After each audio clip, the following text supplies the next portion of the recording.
मातरम वंदे मातरम सुजलाम सुफलाम Malay जैसी शस्य श्यामला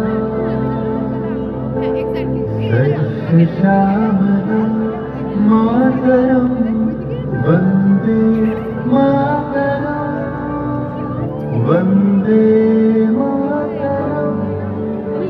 1908 সালের 11ই অগস্ট কিংসফোর্ডে বন্দে মাতরম বলার দোষে যে বালককে বেত মারার হুকুম দিলেন ব্রিটিশ সরকার, তারই পক্ষে দাঁড়িয়ে ক্ষুদিরাম বসু ও প্রফুল্ল চাকি সাহেবের ফিটান গাড়ি লক্ষ্য করে বোমা চালালেন মুজাফফরপুরে। সাহেব নিহত হলেন না, তবু নাবালক ক্ষুদিরামকে ফাঁসির হুকুম দেওয়া হলো। জননী গলহ তুলে বক্ষে শান্তনুবাস দেহ তুলে চোখে কাঁদিছে তব চরম পদে ৩০ কোটি নরনারী।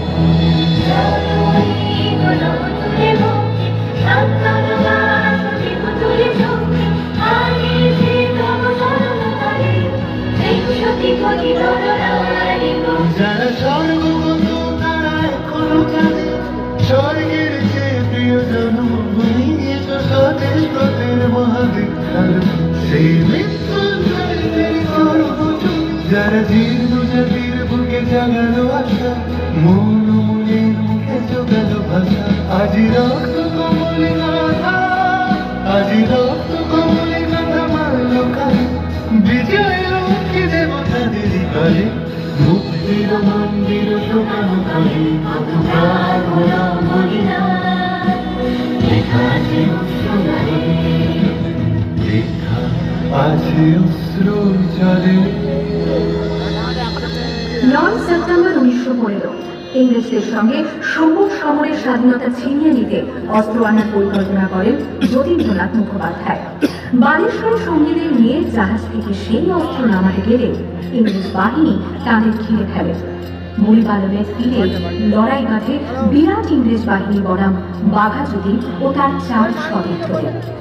এককালে শুধু ভোজালি হাতে যিনি বাঘ মেরেছিলেন, সেই বীর সেদিন লুটিয়ে পড়লেন। আমি হাসি হাসি পড়ব ফাঁসি দেখবে ভারতবাসী ও মা হাসি হাসি পড়ব ফাঁসি দেখবে ভারতবাসী একবার বিদায় দে মা ঘুরে আসি। 18 এপ্রিল 1918 মাস্টারদা সূর্য সেন ও তার 65 জন শিষ্য মিলে পরিকল্পনা করে চট্টগ্রামে ব্রিটিশ পুলিশের অস্ত্রাগার লুট করেন এবং তারপরে লুকিয়ে আশ্রয় নেন জালালাবাদ।